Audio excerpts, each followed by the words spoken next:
What's up, guys? It's KB. Make sure you subscribe to the Underground Sports Philadelphia YouTube channel. Click the bell icon down below so you don't miss a single video from us. And thanks for tuning in to another video from Underground Sports Philadelphia. Now let's get into it. Philadelphia, baby, you're going to love it. Best sports fans in the world. Actually, the worst, but that's what makes them the best. What is going on, OTB Nation? Welcome to Hater Week, as Deej and I are certified haters of one another for the next 96 hours or so, because the Wings play the Roughnecks in South Philly, and Deej's Packers come to South Philly for a rematch of Week 1 of the NFL season, and I wasn't sure this episode of the podcast was going to get recorded, so kudos to everyone listening that we were able to set aside our differences for about, the next hour and a half or so to bring you your favorite lacrosse podcast, the number one lacrosse podcast on the market. It's episode 357 of the award-nominated, honorably mentioned, number 9 NCAA ranked, and of course viewable on YouTube, Outside the Box podcast, the official lacrosse pod on the Underground Sports Philadelphia Podcast Network. Make sure you guys are following us on the socials at OTB Lax Pod. We're on every social platform. Follow DJ SCS_next great. So you can see him tweeting his bag all Sunday long, all Saturday afternoon long. You can follow me, KBIZZL311, and watch me tweet all caps fuck probably 17,000 times. Stop it. You can also follow Chase at the PLL Pipeline. You can follow Hoots at Hoots Sports Media for the most Hoots on the ground coverage content of the Colorado Mammoth. His photo carousels have been insane. Go check out the most recent one on the old Instagram. Subscribe to the pod, Apple, Spotify, wherever you get your podcasts in audio form. Leave a 5-star review. And subscribe to the Underground Sports Philadelphia YouTube channel, youtube.com/@Underground Sports Philadelphia. That is where you get full video episodes of this show every week, full video episodes of every show on our network, clips, shorts, live streams, original video content. It's all on our YouTube channel. I forget if I brought this up last week when we were going over our goals for 2025, but I've stuck to it for a full week. We've 51 weeks to go, but a full week of posting at least one short on my personal YouTube channel and one short on the main channel. The numbies are true to roof comparing what they have been over the past 5 months. We're 13 subscribers away from 900, which means we're 113 away from 1,000. Smash that subscribe button, leave a like on the video, drop a comment in the comment section. It is crazy looking at these numbers though, Deej, because in the last 7 days, we've gotten over 10,000 views on the YouTube channel. To start the year, 1 week into the new year. And to compare, for comparison's sake, in all of December 2024, we had 5,248 views. We have more than doubled our views in a week's time here in January than we had all of December, just because of this little notion I put in motion to post a short every single day. It's pretty fascinating to see the numbers there, but keep subscribing, get us to 1,000. We're the only podcast that still doesn't have a goal set for when we hit 1,000 subscribers because we haven't conjured one up. But it'll get there. It'll get there. And who knows? Maybe it will be DJ flying to Alaska. You never know. No. My mom's going to Alaska soon. Does that count? She's got to get you. She's got to find somewhere to do the custom key ring or license plate thing with your name on it with Alaska. Yeah, you're right. She's gonna find my name. She's gonna find Dejan somewhere. I said she's gonna get it custom made. Oh, okay, my bad. I was looking out for you. She might be able to find DJ somewhere though. Exactly. That is doable. Dejan, cut it. It's like that old man meme where he's on the podcast for Dejan, the mustard.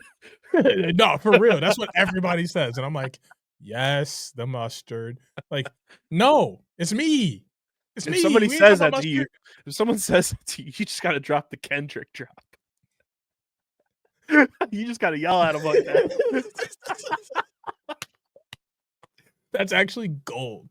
But no, I can't. I'm Yeah, not going to Alaska with Dejan mustard. No. I'm not going because she's going on a cruise. Like, bro, I'm not getting Man, in the ocean. Y'all know this. Y'all know this. I'm not touching the ocean. Although I'm supposed to go to Jamaica soon. I'm sure they're gonna try there's and a get lot me of in the ocean water. there. I'm sure they're gonna try and get me in the But the water. difference is you can see in that water. It don't matter. You Just because can see that means I can everything. see what's coming for me too. Right, which means you could just dip a toe in. You go to the oceans here, it's like you're navigating through like them damn owl pellet projects you had in elementary school, digging through the damn thing trying to find owl bones or rat bones, whatever it was. Can't see shit in the ocean here. I'm not getting Well, in you the can. ocean. That's the only thing you can see. It's the ocean. But yeah, subscribe to the YouTube channel for stuff like that. Or give us an idea of what we should do Yeah. when 1,000 hits. Someone's gonna be like, dissect an owl pellet. Shut the fuck up. I already did that. I got an A on that project. That's why I passed 3rd grade. It was a frog for us. Yeah, we So that didn't was do the kinda sick. frog. We didn't do the frog. That was Did the sick in owl both pellet. ways. Like, it was cool to cut something open, but, like, it was really, like, sickening to, like, cut something They open. wanted me to cut something open. I could have just fell and got a scrape on the playground or something. We get stretch this right here. Let's take a look inside. What you see? We are unhinged. But yeah, get us to 1,000 subscribers. Leave us a voicemail anytime, anywhere, any place. Speakpipe.com/OTBLaxPod. Want to hear from you guys. And of course, this show is proudly presented by Shootout for Soldiers. Guys, they have 3 events ready for you to register for in 2025 already. Like we mentioned last week, High Point University's Military Appreciation Games on February 15th down at High Point. Shootout for Soldiers Houston, Texas on March 8th and 9th. And now just announced they're running it back. Deej, August 9th, Shootout for Soldiers Colorado is available to register for this upcoming summer. So if you are able to do so, go register for one of these 3 Shootout for Soldiers events. I'm sure their full 2025 schedule is going to be coming out sooner than we think. It's truly one of the coolest events you can go to. It's bridging community with lacrosse to help support our nation's veterans. And I mean, those 3 off the rip events are going to be absolutely amazing. So go to shootoutforsoldiers.com/events and register for High Point University's Military Appreciation Game, Shootout for Soldiers Houston, Texas, or Shootout for Soldiers Colorado, or all 3. Or find out how to donate at shootoutforsoldiers.com. All their information is linked in the description of the episodes. And we thank Shootout for Soldiers for being a proud presenting partner of the Outside the Box podcast. Deej, welcome to Hate Week. Cheers. You can't welcome me. I welcomed you. To which I responded, "Who's this?" I texted because you. My phone detects ops no matter what. I texted you bright and early and letting you know it's nothing but beef this week. And the only cheese I'm eating this week is shredded. And like I said, I will smile in my mugshot after I'm done eagle hunting. Call the police all you want. Federal offense. Call the police all you want. Police. Like I said, I will smile in the mugshot. Is Jordan Love gonna play? Wait, hold on. Let me stop. That's a 15-yard penalty for taunting. Yeah, you better be careful right there. Is Jordan Love gonna play? Yeah. I would suppose. They closed practice to the media so that they couldn't watch him throw today. I'm being genuine and asking if he was going to play. I'm being genuine and telling you. I didn't know if you had any inside sources. I don't. Even as part owner of the team, there's nothing.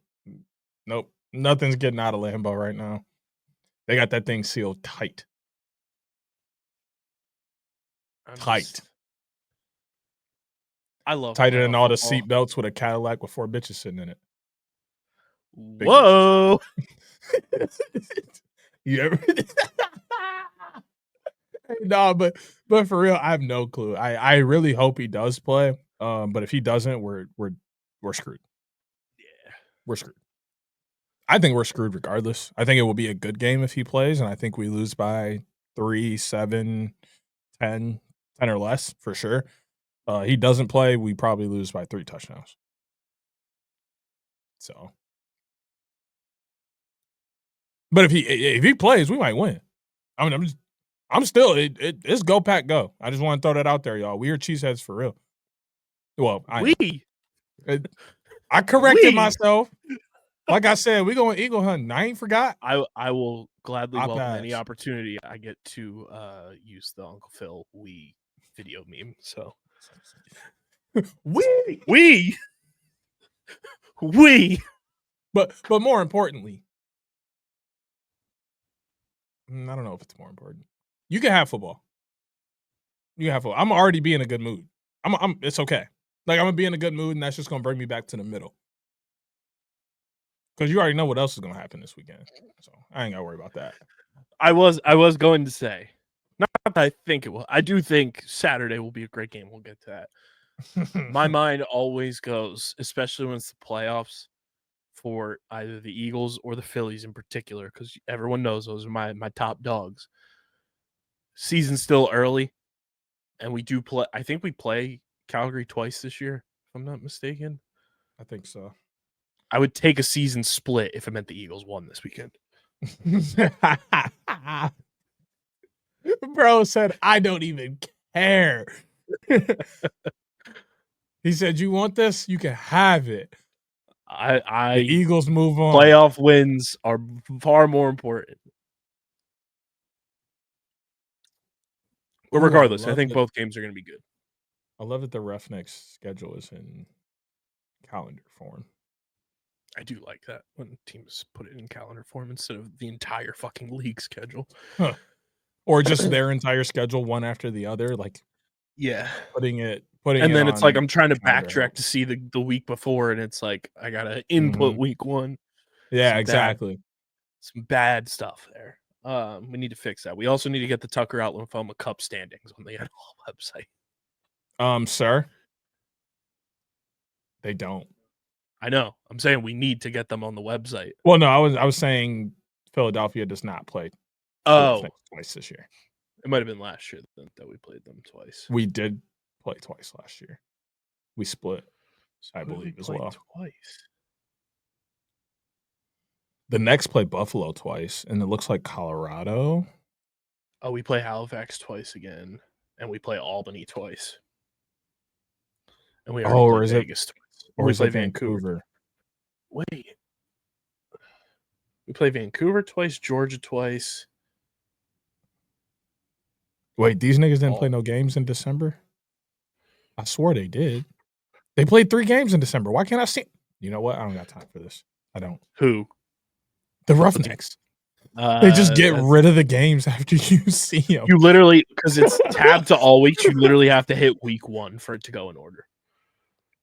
No. On the calendar view, like, they literally just disappeared off of the December calendar. They're not there. So I had to go to list view.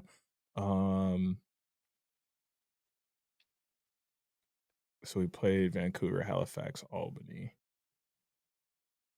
We have Vancouver twice. We have Buffalo twice. And Colorado twice. We played Vegas? 4 teams twice.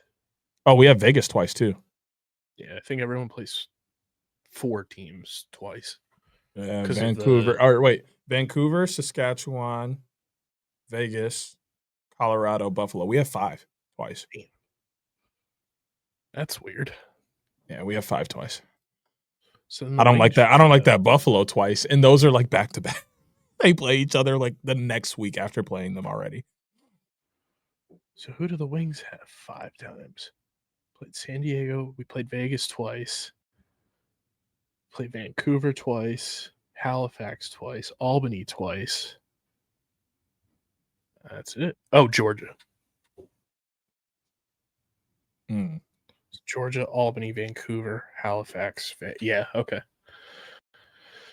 Okay, that checks out. You still okay with losing that game on Saturday? Yeah. Oh. Y'all hear that? Y'all hear that, Wings? I don't think it's going to happen. Y'all hear that? He said y'all can lose because it's okay. If it does happen, I don't think it will happen, but if it does happen, I'm not going to be as upset as long as the Eagles advance. The Wings are still winning. Blaze, Brennan, y'all hear that? Y'all ain't got to win. Holden Katoni, relax, bro. You don't got to win this week. The Wings are going to win. Oh, now you want to switch up and say they're going to win. Here we They're go. going to. Here we But go. I'm saying Bro's if like, they do, I don't care if they lose. It's fine. it won't hurt as gonna win. bad so long as the Eagles win on Sunday. Oh, so what you're saying is if I happen to dismantle you this weekend, you're just going to fall off the face of the earth. You might see me on the news. Ooh. I'm not talking local either. Jumping off the wall? No, behind the desk, rabid animal. You'll see me on the news. Bro No, actually, you know what? Actually, I'm on the loose.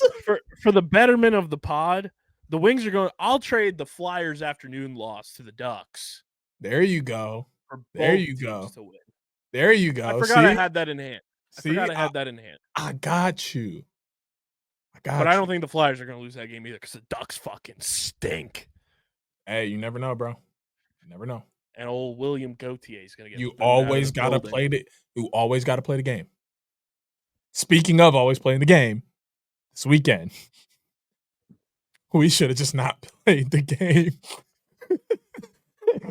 because everything was opposite of what we thought was going to happen. Was it opposite week? I caught the Squid Game treatment. I went over. You went over? Oh, we split the last one, didn't we? Yeah. Because I picked Seals. In the lowest scoring, most boring game ever. Ever. I saw that went final, and I was like, huh? Yeah, bro. It was nasty work. And not like a good nasty. Not like ooh, that was nasty. Like, that's nasty. Yeah, the games. I was happy for Rochester. That was a good win. I was happy for the boys. It was a great win. But League Pass is back on. Listen, that's a good win. Happy for the boys. But Georgia. What the fuck was that? Hey, can't let Connor Fields get hot, boy. I mean, yeah, but like the offense just had like nothing the whole game. It made zero sense to me. It was the first and third quarter that did. I mean, Rochester was up 4-1 at the end of the first, and I was like, all right, that's good. Let's see if they can hold on. And then the third quarter happened. They scored 7 goals in the third, and I was like, okay. And Mike Sisselberger, turns out, everyone, Sis is pretty fucking good at the face-off thing, no matter if it's box, lacrosse, or field. What did we say? We tried to tell him.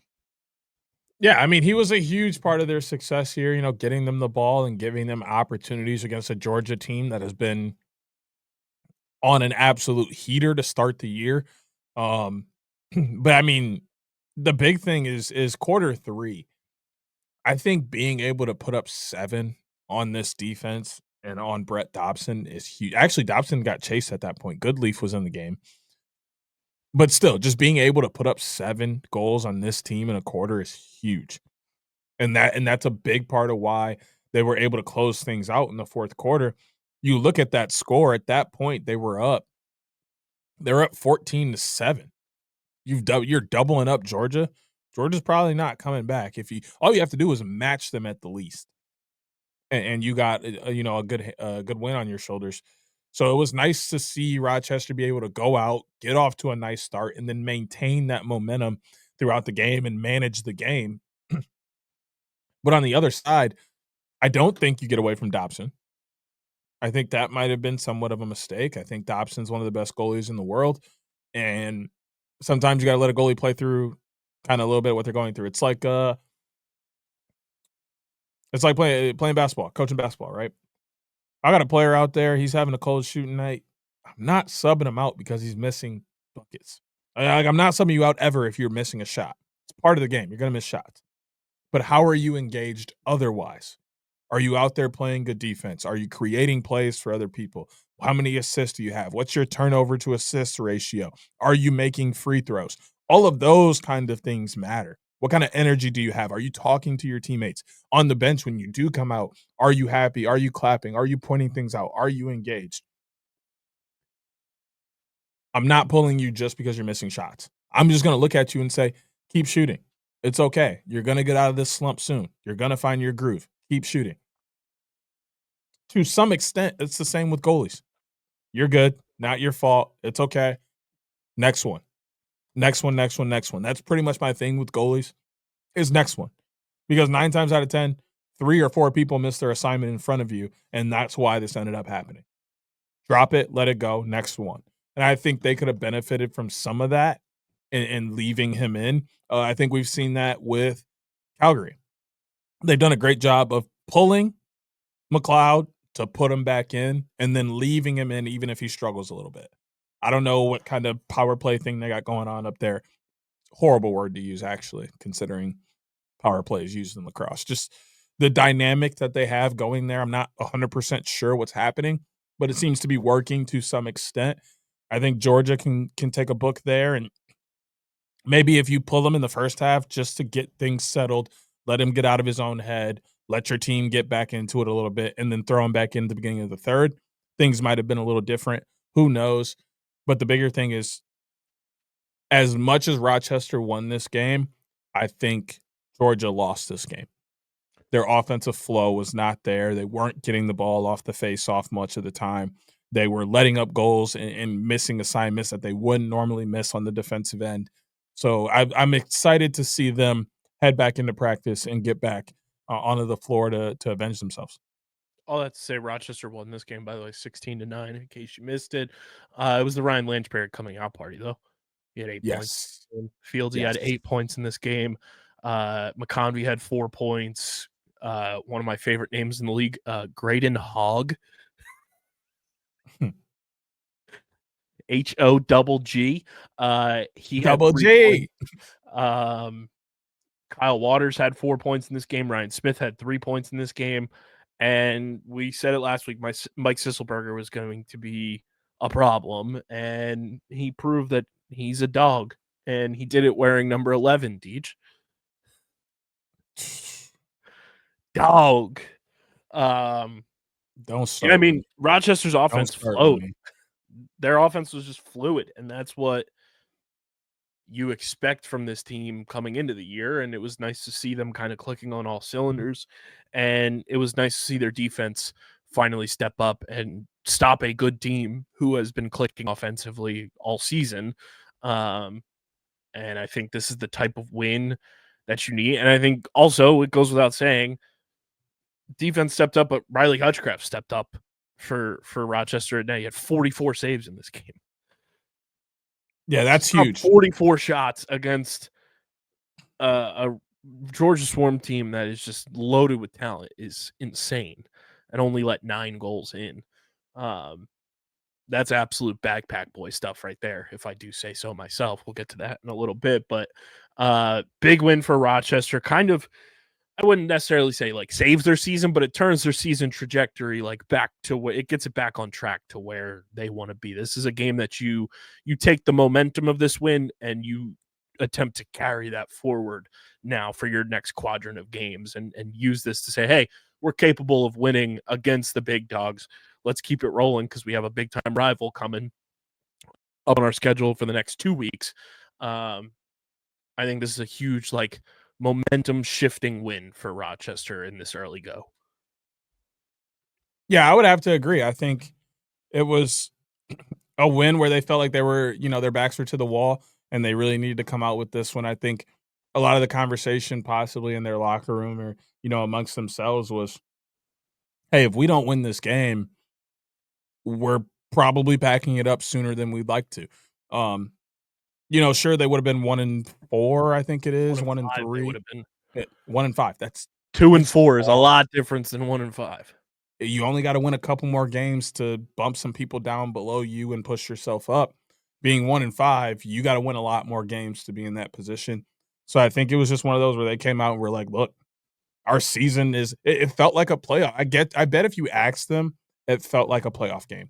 It felt like their season was on the line. If they didn't win this week, there was no reason for them to believe they would make it beyond the end of the regular season. Now there's hope. Now there's a reason to get back into the gym, the reason to hit the wall, a reason to really dive into film because they're right there, just outside looking in. Yeah, and you want to talk about another game that felt like a playoff game? The first ever Tucker Out Lymphoma Cup showdown happened in Albany, and Pops got the last laugh in this one. An awesome game. The energy and the vibe in that building was amazing, and it always blows my mind when we see the attendance numbers come out. And shout out to Dan Arestia for always getting those numbers on a consistent basis for every team. It always blows my mind because Albany always looks more packed, no pun intended, than the numbers show. Like, I believe this weekend in Albany, it was like a little over 3,600 people there. That place looked packed to the gills, and to only see 3,600 is crazy to me because it looks like there's double that at least. Not a great result for Albany. They lose in overtime. So I believe they get a point for forcing the overtime in the Tucker Out Lymphoma Cup standings, and Las Vegas gets 2 for the win. I'll have to double check on the overall scoring of that while we discuss this game, but that's a huge win for Vegas. You get the first one and you feel like, okay, we're capable of winning. You know, we can win as a team this year. And sure, we've had a bunch of guys on this roster together over the past couple of years, but we now know what it's like for this group to win together, and to beat a team that was in the NLL finals last year. Huge win for them, and it went from being the summer of Patra to now it's been the winter of Patra. Shout out to Sarah Griffin. He sneaks that game winner in and propels Vegas to their first win of the season. They improve to 1-4.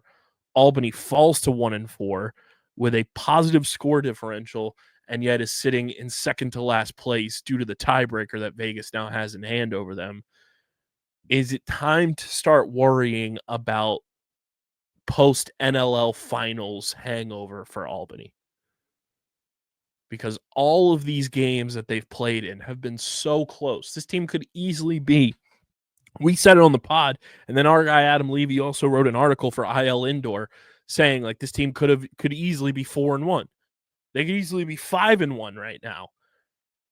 Or I'm sorry, they could have been 3-1 going into last week. They could be 4-1 right now. They've lost 4 1-goal games. That to me is like the little things in practice that you just need to touch up on and you can win those games. But Albany's too fun and talented of a team that I don't want to see their season slip away by the wayside because of all these 1-goal games. I think they need to lock in on some of these late game collapses that are forcing them into overtimes and forcing them into these 1-goal games. So that way they're not sitting at the end of the year with like 6 wins, kind of like the Wings were last year. And we could be looking at it and saying this team could be a 12-win team, but they lost, 6, 7, 8, 9 1-goal games. I'm about to say something controversial, but I think I'm known for that here. So it's okay. That's not going to happen. They're not going to turn around. We are going to look up at the end of the season, and they're going to be that one team outside looking in that we go, they could have had a ton of wins, and they don't. Why am I saying this? Because it happens every year in the NLL. There's some team that loses a ton of 1-goal games that they shouldn't have lost, and they should be in the playoffs, and they're on the outside looking in. I would love to say that I'm wrong. We'll find out. But as long as I've been doing this, there's some team that's way better than they should be, losing a bunch of 1-goal games. I can remember my first year hopping on the pod and like really covering NLL. It was Georgia. Georgia lost like 5 or 6 one-goal games, and we looked up at the end. They were literally 1 or 2 spots outside of the playoffs, and we went, look at Georgia. And then the following year, they were in another spot where they played the first round and lost by 1, and they only got into the first round because they won a game at the end of the year by 1. I can't recall who it was last year. It might have been Last year Calgary. was Georgia again. Because remember, Yeah. Georgia started like 1-8, and then they won out, And then they stormed the back. playoff. Yeah. Yeah, because the first year almost you were every on the year. pod was the 21-22 season, right? Yep. So yeah, Georgia finished just outside the wild card at 9-9 because the Wings beat them to get the wild card By 1. Albany finished 9-9 because that's when we still had divisions Yep. or conferences, however you want to call it. And Albany and Philly finished 9-9 and had tiebreakers in hand one way or the other. And Georgia missed the playoffs at 9-9. And then in 22-23, the Wings missed the playoffs at 9-9. Georgia missed it at 8-10. Saskatchewan missed it at 8-10. But I think it was the Wings who missed it at 9-9, needed like one more win, because they missed out on the wild card with Colorado. But then we got our lick back and got Colorado's number 1 overall pick. And then last year, Georgia, no pun intended, swarmed up all the way up the standings to finish 10-8. And then Rochester snuck in as the last 8-10 team because there were 4 other 8-10 teams that did not make the playoffs last year, being New York, Saskatchewan, Calgary, Vancouver, because Rochester beat the Wings on the last day of the season. That's what they had to do to get in. It was very much like the Broncos in the NFL playoffs this year. They just had to win to get in. That is insane.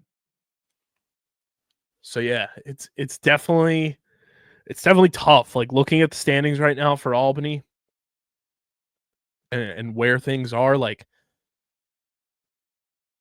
they're tied with Vegas win-loss wise, but Vegas is ahead of them because of that tiebreaker. Halifax is at 1-3, Rochester's at 2-4. Ottawa's on the outside looking in just because they've only played 4 games so far, and Toronto's 0-4. But you look at the bottom, the like last 2 teams in, it's San Diego and Colorado right now, both at 3-2.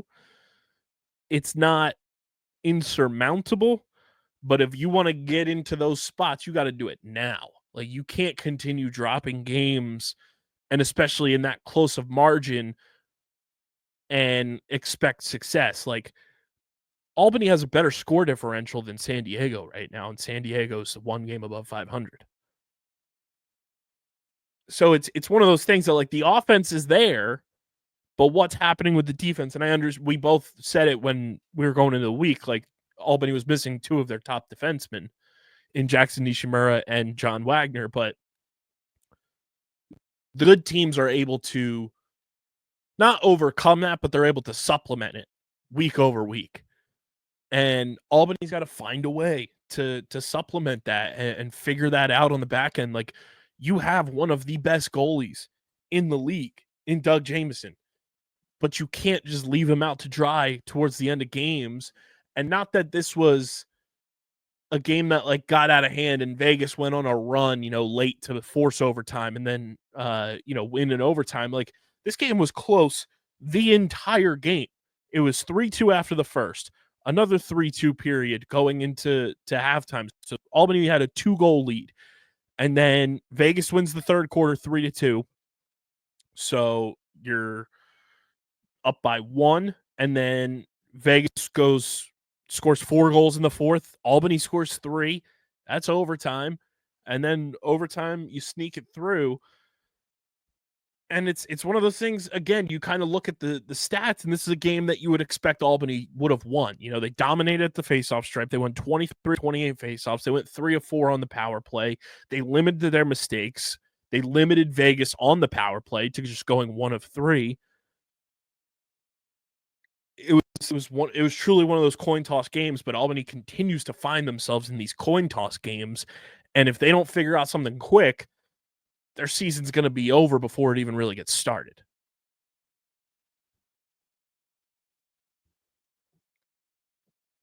I mean, name of the game is win. Put up more goals than the other team. Well, don't tell Micah Parsons that. Did you see his quote after the Cowboys played the Eagles? No. He said, "If you take away the scoreboard, we dominated them." In a game, the Eagles put up 40 plus on their heads. They scored one first quarter touchdown. Quit playing with me, bro. He said, "Take away the scoreboard. We outplayed them." Brother, the name of the game is to win. The scoreboard is the biggest component. Stop it, bro. Stop it, bro. I'm not saying all that. I'm not saying that. I'm saying you got to win. Yeah, the scoreboard matters. Right. That's the one thing that actually matters. Like, I've told y'all 1,000 times, I'm not a moral victory person. But I am a moral victory coach. Because I coach little kids who elementary, middle school, high school for travel, and then I coach high school travel. The moral victories are important at that level. If we go out and we lose to a team by 4, but we won the ground ball battle, we won the turnover battle, we were creating good shots, I wasn't upset because we were just turning the ball over. I don't care. That was a good game for us. We just didn't come out on top. We missed a few saves that we should have had. We put a few shots on the outside of the cage that we should have put on net. We can build from this. We can get better. Not the case for professional teams. That's your job. Your only job is to win. Well, lacrosse, y'all got other. When you put on a lacrosse jersey, your only job is to win. And right now, they're not winning. And partially due to, I honestly feel like they're under some form of pressure. I feel like they feel really pressured to get back to who they were last year, back to, the NLL Championship, competing for an NLL Cup, being one of the top teams in the league. That's what fans are expecting. That's what the front office is expecting. I would imagine that's what they are expecting. That's a lot of added pressure. It's already hard enough to go out there and play a game one day out of the week when you practice, maybe once, twice if you're lucky. That's hard. And then you're adding pressure on top of that yourself. Your front office is adding pressure. Your fans are adding pressure. The media is adding pressure. Other teams are adding pressure. When you make it to the NLL Cup, teams are looking at you as the cream of the crop. They're trying to beat you. They're trying to be as good as you are. They're trying to do the things you are doing. Albany's not used to being in that space. I think some of those guys are. I think there's individual guys on that team that have been on other teams that have been in the same position and know how to handle that pressure. But there's a lot of these guys who don't know how to handle that pressure. Here's the thing, too. The guys who you're expecting to perform, especially in this game in particular, performed. Ty Kurtz, Alex Simmons, Dyson Williams, and Ethan Walker combined for 22 points in this game. Alex Simmons had 7, Ty had 5, Dyson had 5, Ethan had 5. And Dyson had his first career hat trick, if I'm not mistaken. At least a hat trick. I don't know if it was his first career or not, but if it was, what a game for Dyson, especially under the emotion that was this game. But your big dogs performed. It's the back end in this game that really cost them, because you're forcing Doug Jamieson to make 48 saves in over 60 minutes of play because he played the entire game. Doug Jamieson allowing 12 goals, you should win that game. You should win that game flat out. And I think Vegas, the coin just flipped their way. It was like Squid Game. They got lucky with this one, I think. And not that they played poorly, but a lot of the tail end of this game just kind of just flowed their way, and they were able to capitalize. And Albany's finding themselves in an early season hole that's not great. They lose that one 12-11. We'll touch on the final game, which was just an absolute snooze fest, unfortunately. A game that had a lot of expectation that just was not very fun to watch in a lot of facets. But before we do, our NLL wrap-ups are always brought to you by our friends over at Buff. Guys, there's still a little bit of time. Still a little bit of time for you to enter Buff's giveaway for a trip for two to Jackson Hole, Wyoming ski resort. It's absolutely breathtaking. Dude, ever since they've been advertising this giveaway with Buff, I've just constantly just Google searched images of Jackson Hole Ski Resort. It is beautiful. What a perfect way to start your new year than a trip for two to Jackson Hole, Wyoming. Go skiing, hang out, kind of just disconnect from reality for a little bit and enjoy yourselves in one of the most breathtaking places on earth. All the information to enter the giveaway is in the description. How sick would it be if an OTB listener won the giveaway with Buff to go to Jackson Hole, Wyoming to each? What was that? How sick would it be if one of our listeners won the giveaway? We would need all the photos and all the content from you guys, but we're pulling for one of OTB Nation's faithful to win this giveaway. You know what else would be sick? Is if one of our faithful won it and then gave it to us. Or to one of us. Could you imagine? Like we get like a DM from Chris. He's like, "Hey, yo, bro. So I won that thing, but like I don't want to go, so y'all can go." Neil just hits you up like, "Yo, we're going to Jackson Hole. You're doing OTB run out collabs in Jackson Hole, Wyoming. That'd be amazing." Click the link in the description, enter the giveaway. You still have a little bit of time. You have about a week to get entered. And check out Buff's winter sale going on, up to 20% off their entire website. Gear up. We just got snow here in South Jersey. That was not fun to drive through because nothing was plowed whatsoever. And then I come out from work and my car is snowbanked in from all the plowed fucking drivers. Fantastic shit right there. At least they did plow that day. When it's snow here, we don't get plows for at least 24 hours. It was more like they were just driving around, not really like. I mean, they pushed some snow in front of your car, right? Yeah, and big ass tires on their trucks, probably just. You saw my post, right? Yes. You want me to take a picture when I go outside? I thought we were protecting my car from the beaches of Normandy. Do you want me to go They're outside? about to storm my car. Because listen, I can take a picture when I go outside. You gonna hate the winter wonderland you see out there because I do. Said as I was scraping my car yesterday morning to go to work again, I said, I don't know how DJ continues to live in Michigan. I'm getting the fuck on. Research is being done. I'm finding me a spot. I'm getting on. Bro, by 2030, I'm out of here. I promise you. I'm not staying longer than 2030. Oh, I was so annoyed. But enter the giveaway and check out everything Buff has going on with their winter sale up to 20% off. And we thank Buff for being a proud partner of the pod. Last game, Ottawa, San Diego, one of the lowest scoring games in NLL history, 6-5 your final score. San Diego squeaks by at home. Ottawa did not score in the second half. San Diego did not score in the fourth quarter. So truly, it was 3 quarters of action. Everything else was almost like keep away in this game. Your goal scoring leaders led their respective teams with 1 and 2 goals. Jay Thornberry with 1, Wes Burke with 2. Rob Hellier led the game in points with 3 points. Disgusting work. Disgusting work.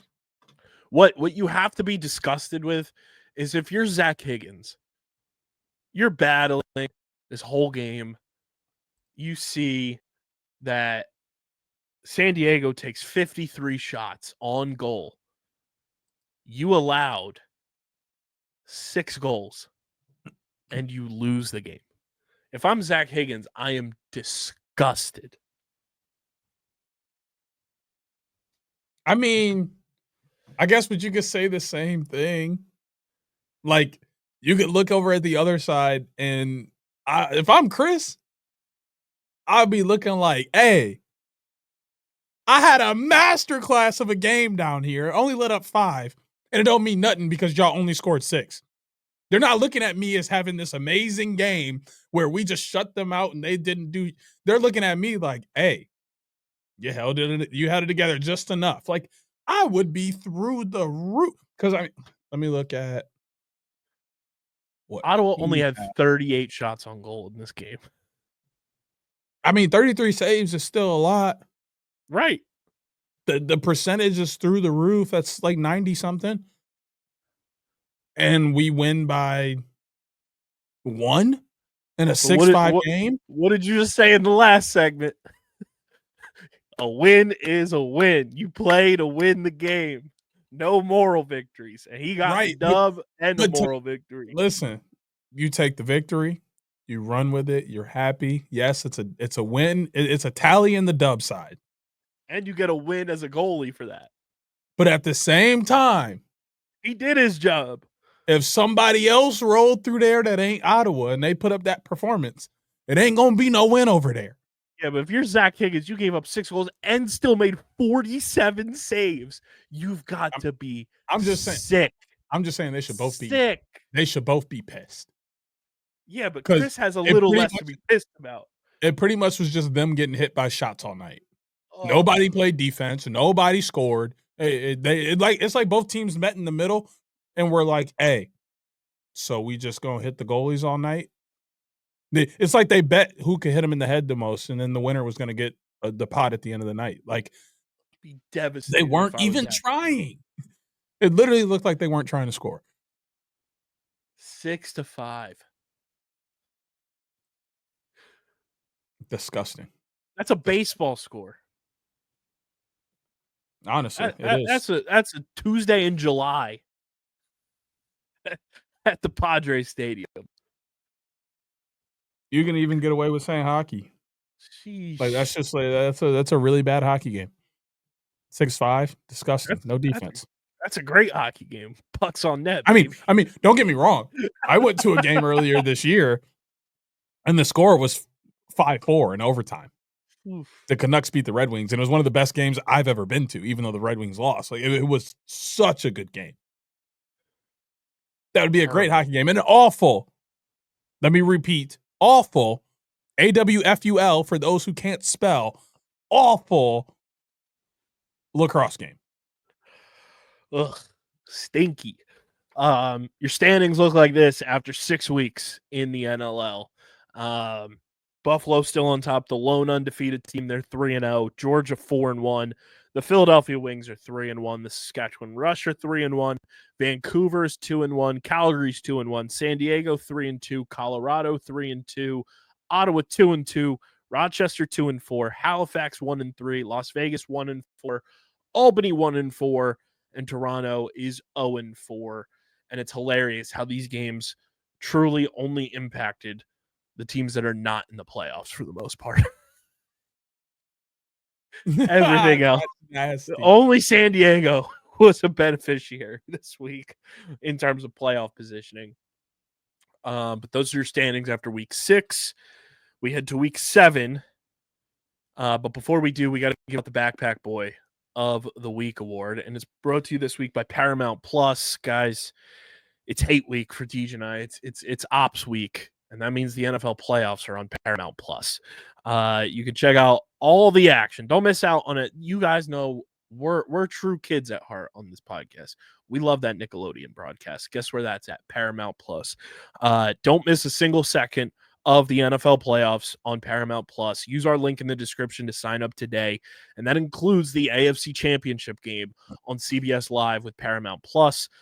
Check your local listings as well. But all of the action on Paramount Plus. I believe there's 2 games this week on Paramount Plus as well, being the ever so famous, however many annual Texans at home in the 4:30 Saturday time slot game. That is on Paramount Plus against the Chargers. And then Broncos Bills at 1:00 on Sunday is also on Paramount Plus. But don't miss a single second of the NFL playoffs streaming on Paramount Plus. Very excited for some good matchups in these playoffs. Deej, who's your backpack boy of the week nominee?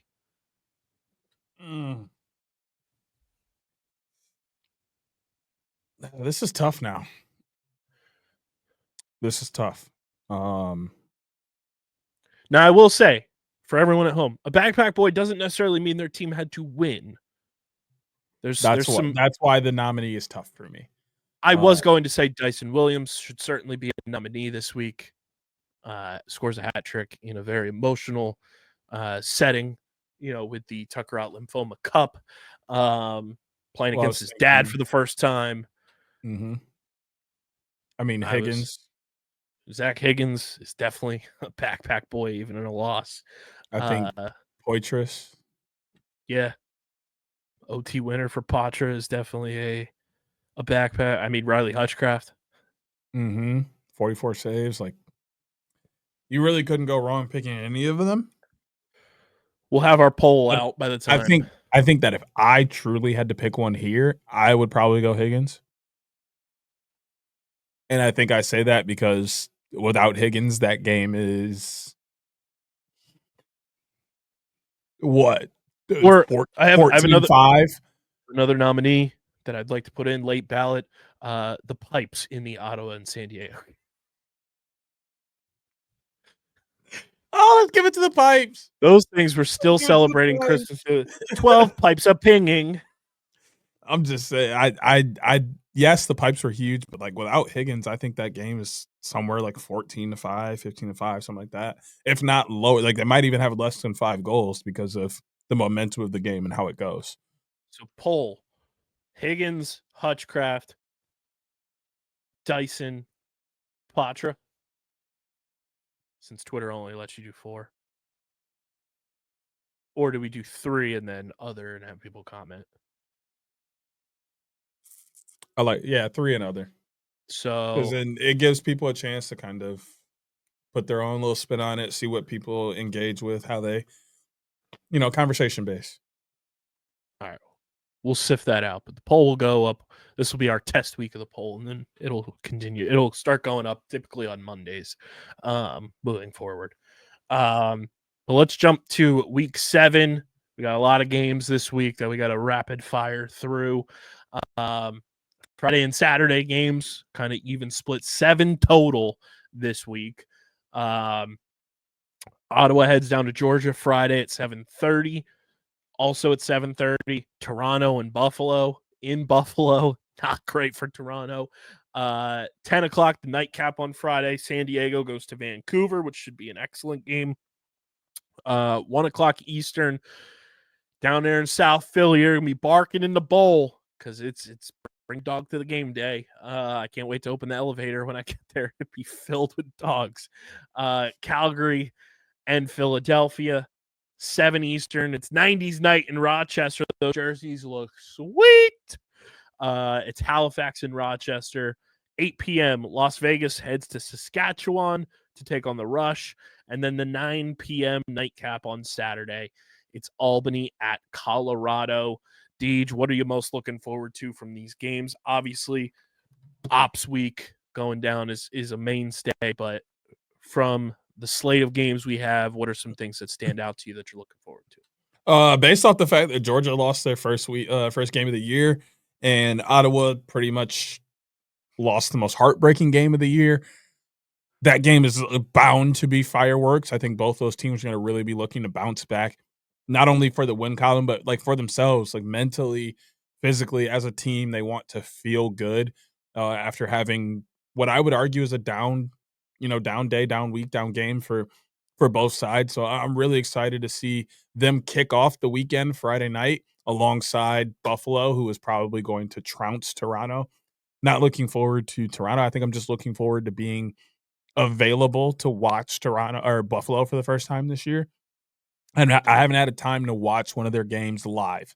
I've watched a lot of rebacks, but watchbacks, but I think really watching a game while it's live is completely different. So excited about that. Obviously, I'm looking forward to taking down the Wings, shooting them out of air.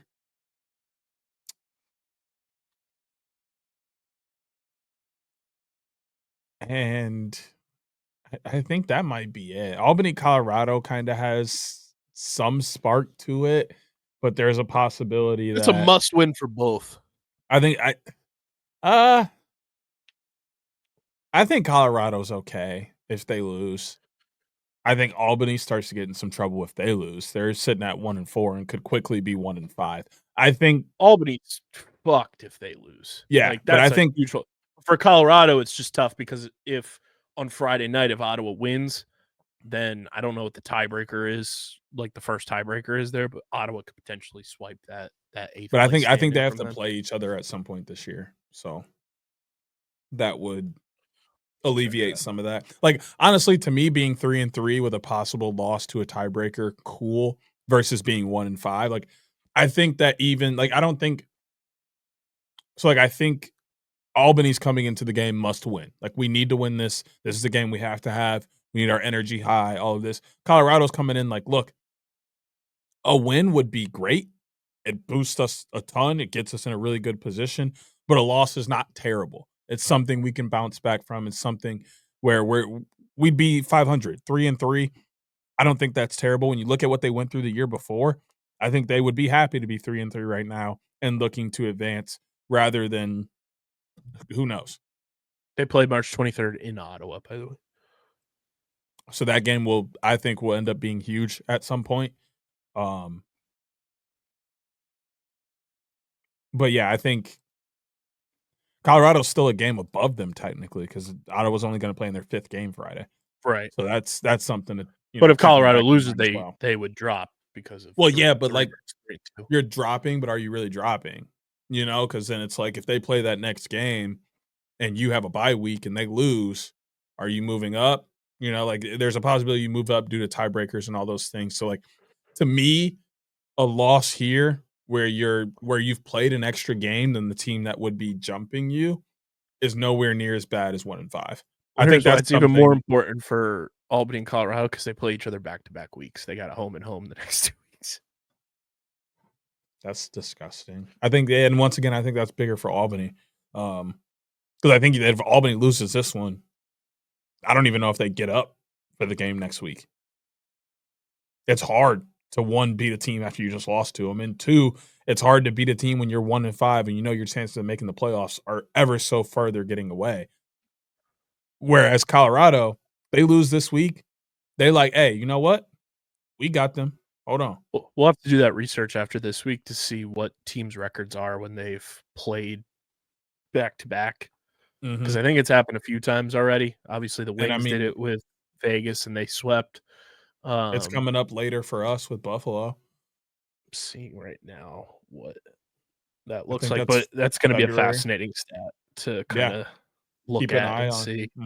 It's very and like it wasn't necessarily back-to-back, but it was a gap week in San Diego and Georgia. Georgia won both. It'll be very similar to taking a look at PLL homecoming teams this year and how they did in those.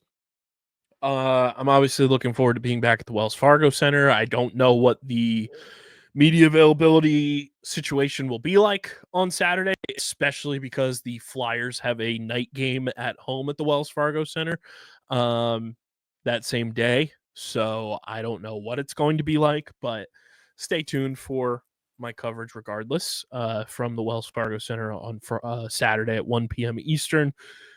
Hopefully the game continues too, because we're supposed to get snow here, Deej, and guess what the prediction is right now? It's anywhere from 2 to 24 inches. Like I said, do you want me to go outside and take a picture right now? Well, I'm saying it's hilarious the range gap of we could get anywhere from 2 inches, which is very drivable for me, to 24 inches, which is like, I'm not gonna be able to make it, and they'd probably cancel the game altogether. At least you don't have to deal with lake effect snow. Dog, they could tell me that we're going to get 3 inches and I could wake up to 8. Pause. Why, bro? Why? We're clearly talking about snow.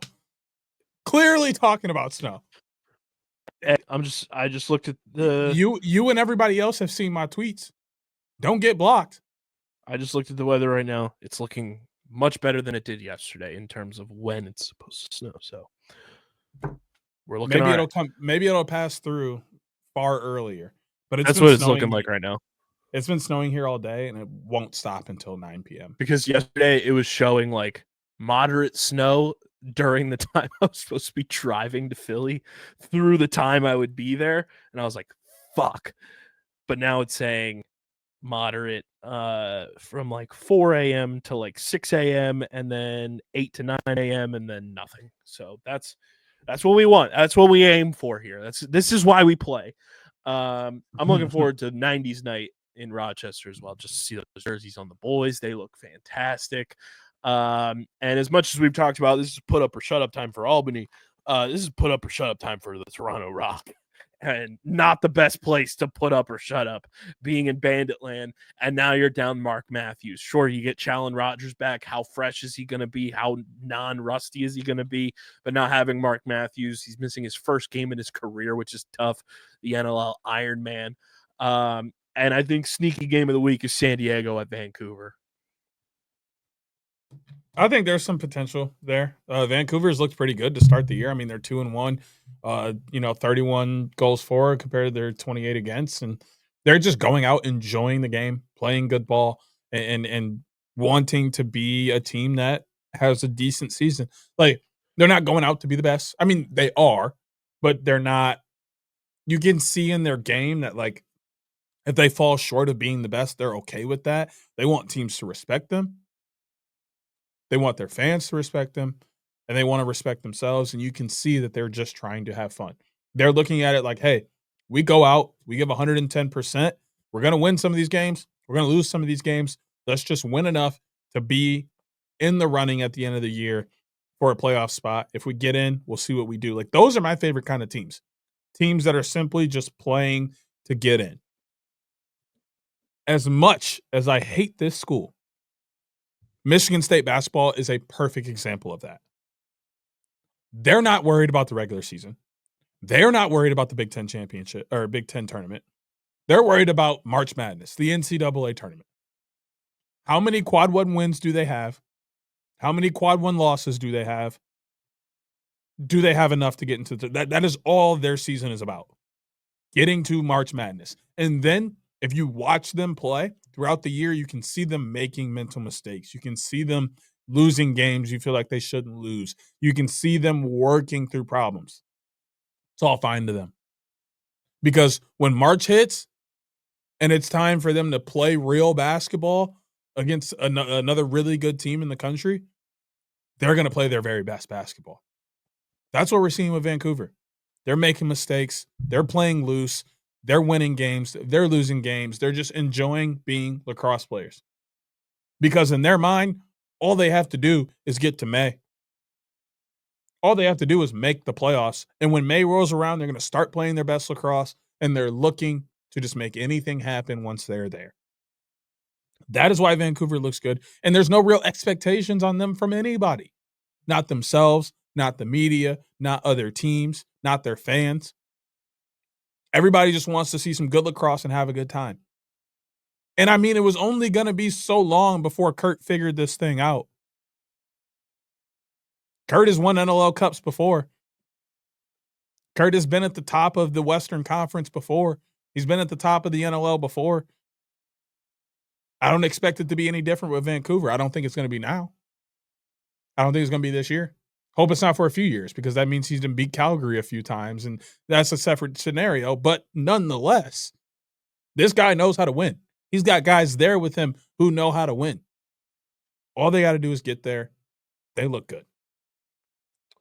Also, we have the most bald face-off dot potentially of all time this weekend, as Jake Withers and Mike Sisselberger finally get to meet at the Stripe for the first time in their careers.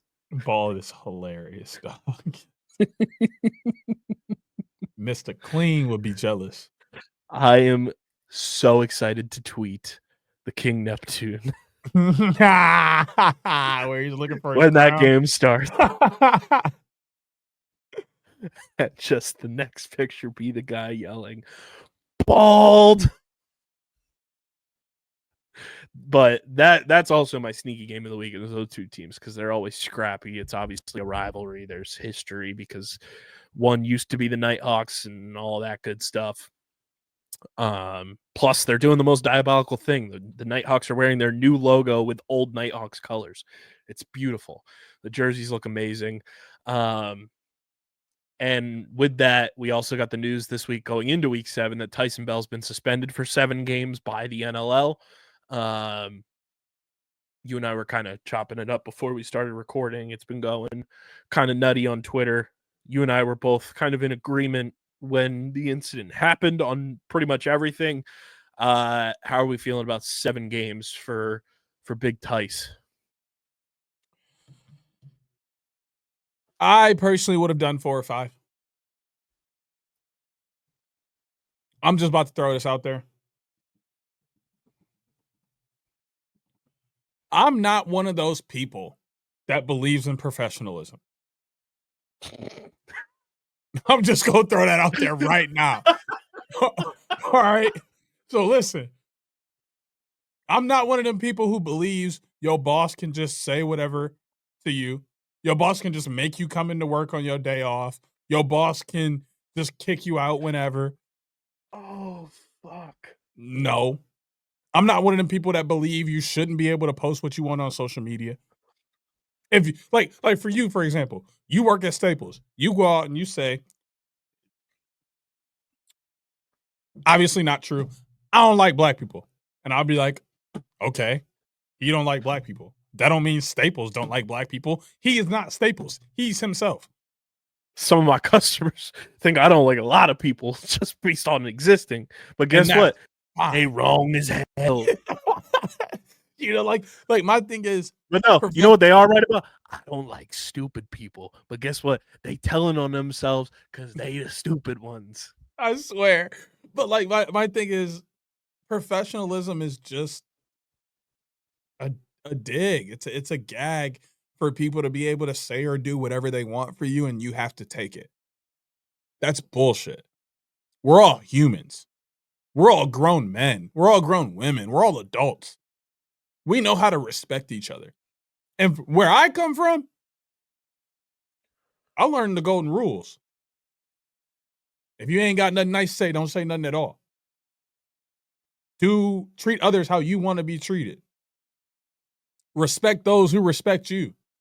Which also means that we all heard that one. Respect who respects you. You know what else that means? Disrespect who disrespects you. We match energies around here. My mama always taught me, defend yourself. My mama also always taught me that words do hurt. I need everybody to understand that sticks and stones may break your bones, but words do hurt. Why is this the second time we brought that phrase up on the pod in the last 2 weeks? Because people really think they can just say whatever to people and people aren't going to do anything about it. And let me tell you right now, I may not have a girlfriend at this very moment, but best believe I get engaged, I get married. You got something foul to say about her, I'm smiling my mugshot, big dog. Don't talk about my woman. Don't talk about my kids. Don't talk about my mom. Don't talk about my grandma.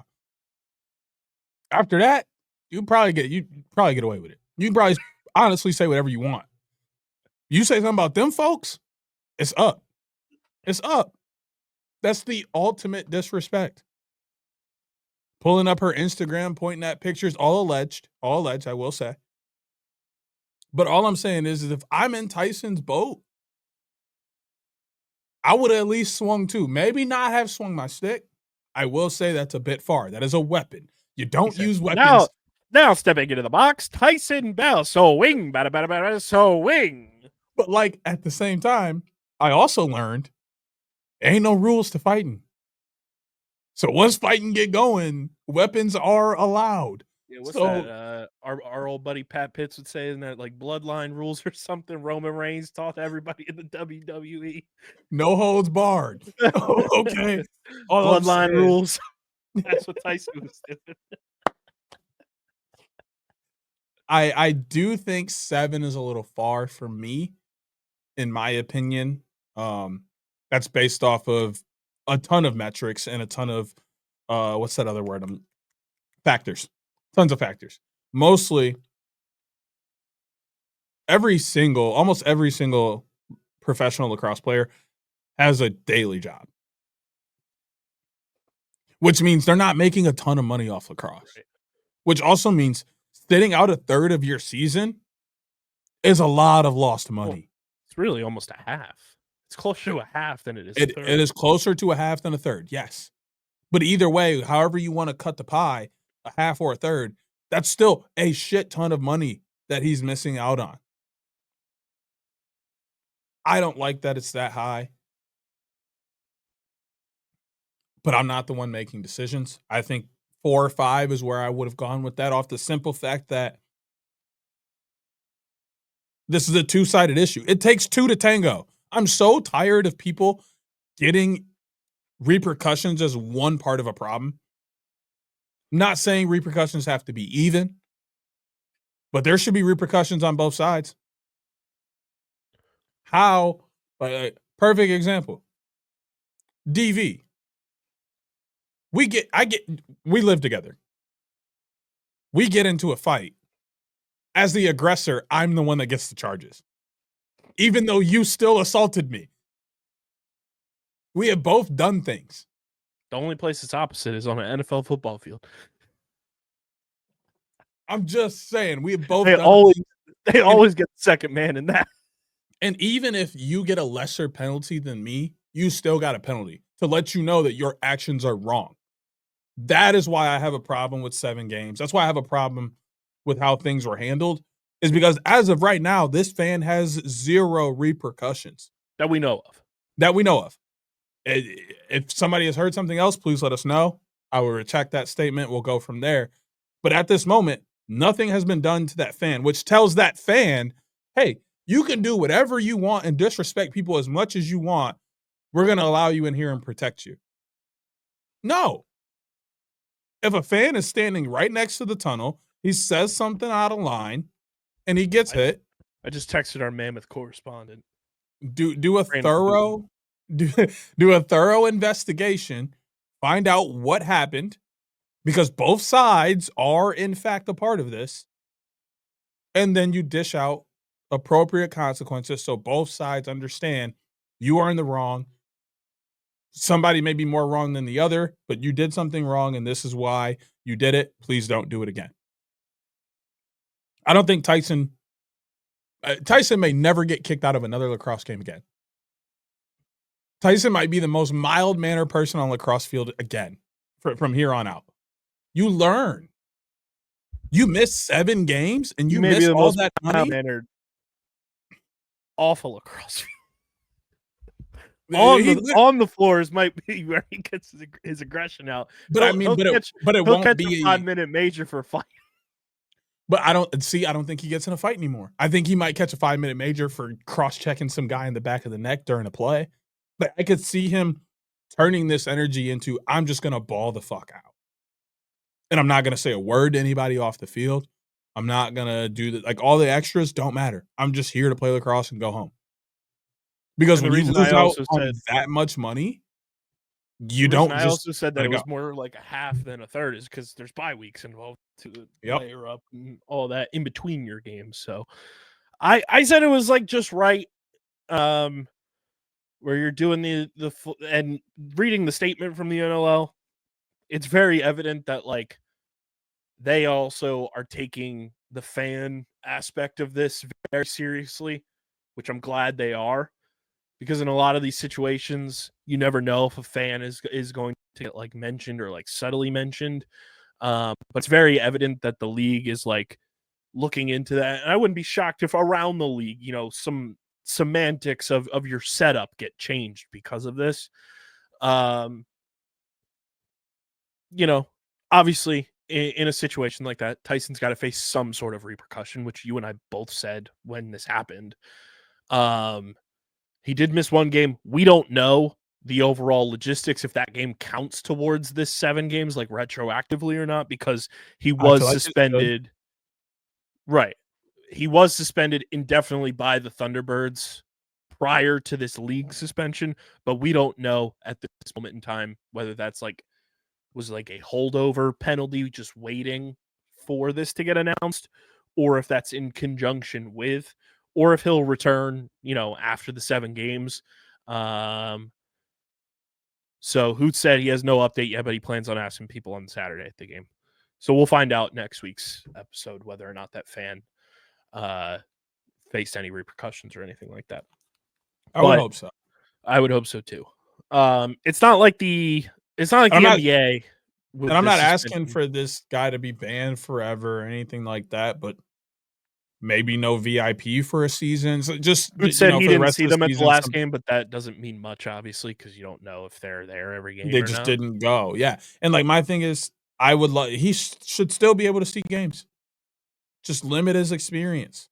That's it. Don't allow him in the party section. Don't allow him to have certain promos. Like whatever the case may be, just give him some kind of repercussion so he understands. No, you didn't technically do anything wrong, but you did overstep lines, which created this scenario. Mm-hmm. And I think, it's not like the NBA or the NFL where these guys are getting paid gazillions and gazillions of dollars. Like a 7-game suspension is going to hurt Tyson's wallet for sure. Now, Tyson is a very talented player who has sponsorships and other ventures that he dabbles into, so that also helps kind of offset things. But a 7-game suspension, that's hefty. That's going to be that's larger than a smack on the wrist for this one. And I don't know what the maximum suspension outside of like a indefinite or like season long is from the league, because a lot of people were also saying Austin Stotts before all of his legal things, which is completely different thing than Austin Stotts for a number of reasons. Also got 7 games for his incidents on the floor with Anthony Joachim during the NLL playoffs last year, which obviously warranted a suspension for sure.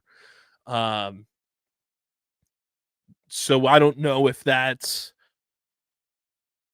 using that as a baseline of Austin's suspension there to this or not.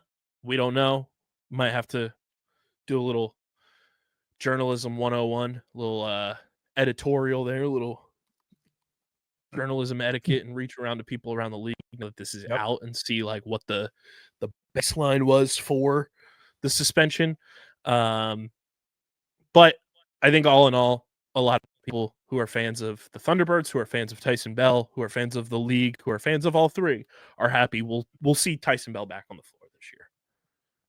Yeah, I'm extremely happy that he will be back, and this isn't an entire season suspension. This isn't this guy's kicked out of our league kind of thing. It's he gets some time to breathe, think about it, and move on. I think it's going to be exciting for not only Halifax fans, but just lacrosse fans in general to see one of the most exciting players on the floor back out there. 100%. So yeah, let us know. Leave us a voicemail. Call about your teams. Just like Aiden did with the Firewolves last week. I'm sure he's still reeling about that game too. But call us, speakpipe.com/OTB Laxpod, so you don't miss out on getting your takes off and all that good stuff. Because we want to hear from you guys about all of your teams, all your takes, all that good stuff. Speakpipe.com/OTB Laxpod in our week 7 breakdown, brought to you by our friends over at Tomahawk Shades, the best small batch eyewear in the game. Guys, we're always wearing our Tomahawk Shades when we're out and about, traveling, when Deej is coaching. Hell, it's that time of the year, Deej. We're both getting snow at this point.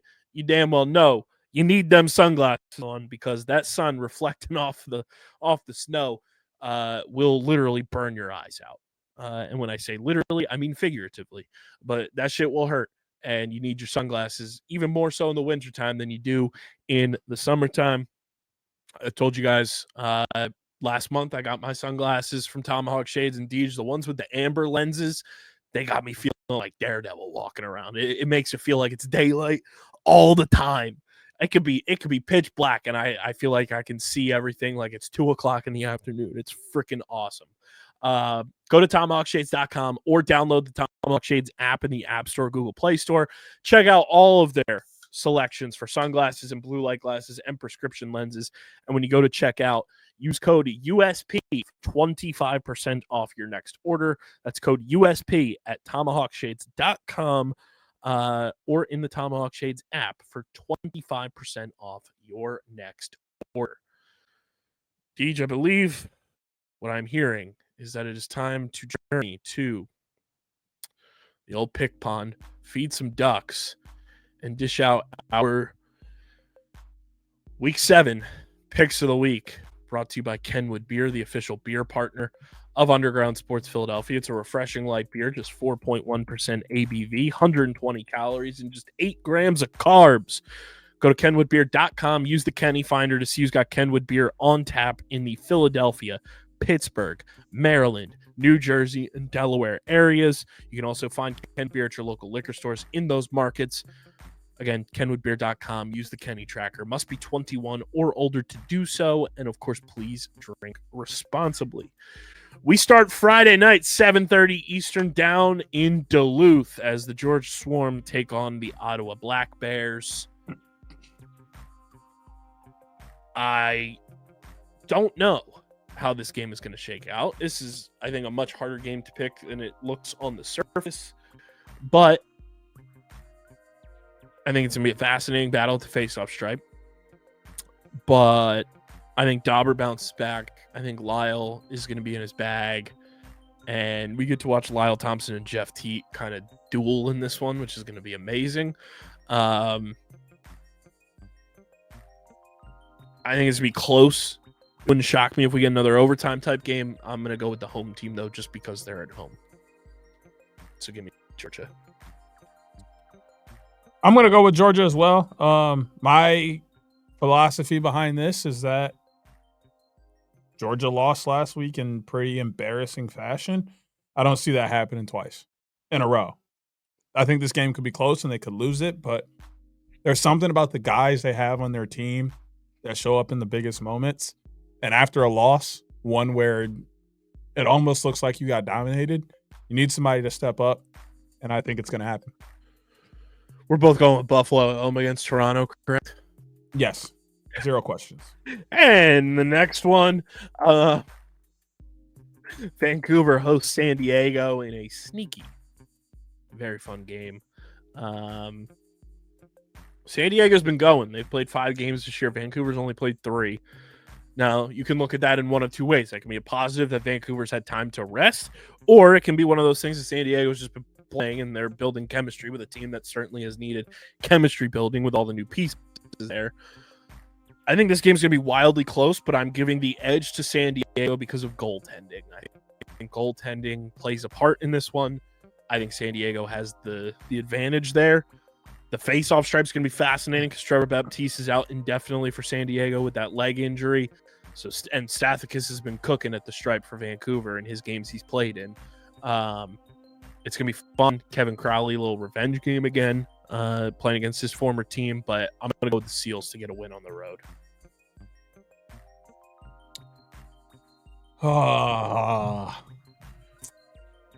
Goaltending. This one's tough because, like you said, they played in 3 games, which means it's not a big sample size for us to kind of like. Right, they've given up basically 9. They've given up 11. They're scoring 11, like just under 11 at the same time. They're only putting up 10. I'm gonna go with goal scoring here. I trust the goal scorers in San Diego, even though they don't have Trevor, which proved to be pretty big for them last week.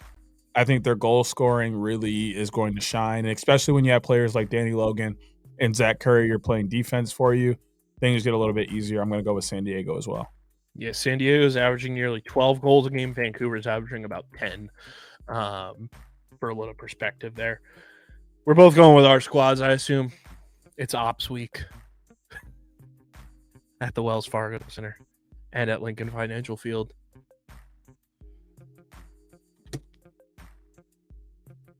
What is this? No regrets. What is this? What is this that I'm pointing at? Someone please Photoshop the no regrets tattoo on Deej's neck right now.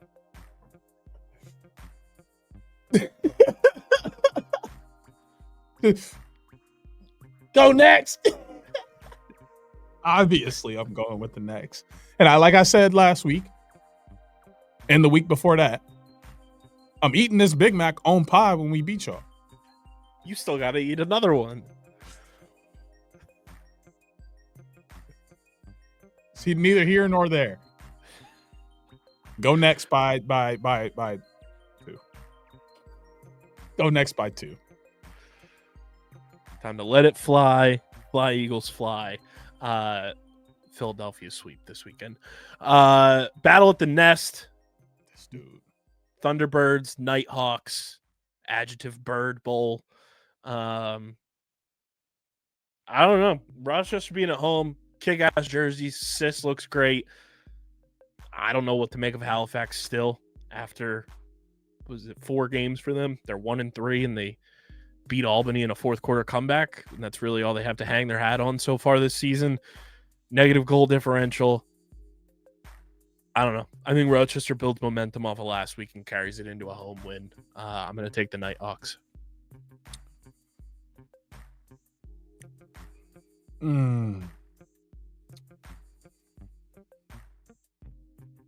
I like back-to-back dubs.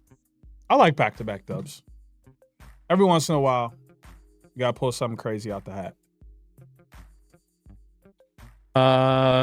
So we're both taking Rochester. We go to Saskatchewan. They're hosting Las Vegas. Saskatchewan's disgusting. They're one of the best teams in the league, in my opinion. Their young core with Zach Mans, with Levi Anderson, with Zawada, Jake Naso. Them boys are balling. They're at home. They're on that neon green turf. Until proven otherwise, like Saskatchewan's kind of in that realm where like it's difficult to pick against them. Now, granted, they're coming off an overtime loss against the Wings in their last game, but that was a gritty game of one of the best games of the year so far. But I'm going to go with the Rush to get a home win and improve to 4-1.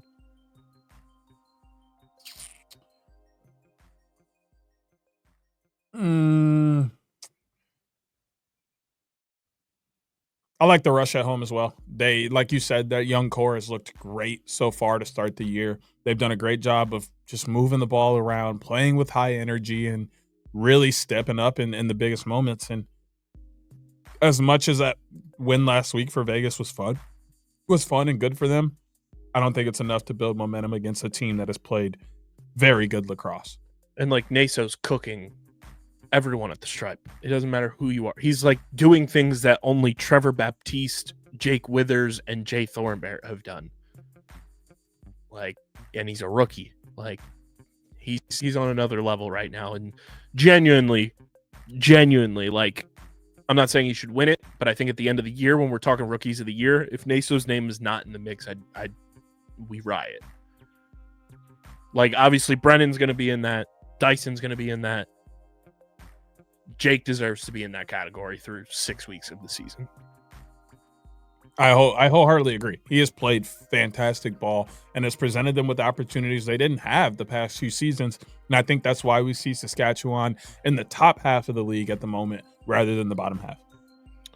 Final game of the weekend at the Loud House. It's Albany and Colorado in a game that Albany must have, Colorado would like to have, especially if Vancouver beats San Diego some way. I don't know. Home field advantage is huge, especially in Colorado. I like the way Colorado is playing, even with 2 losses. Like, they didn't play bad against Georgia. They didn't play bad against San Diego in their 2 losses.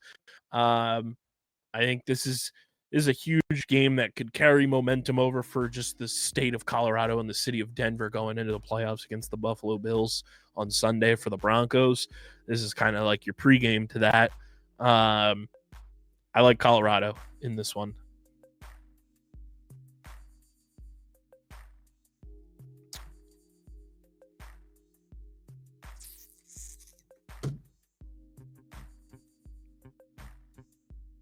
I think I got to go with Colorado as well. 1-4 on the road is scary to me. Yeah, 1-4 on the road is just scary. I wouldn't be able to put up with that.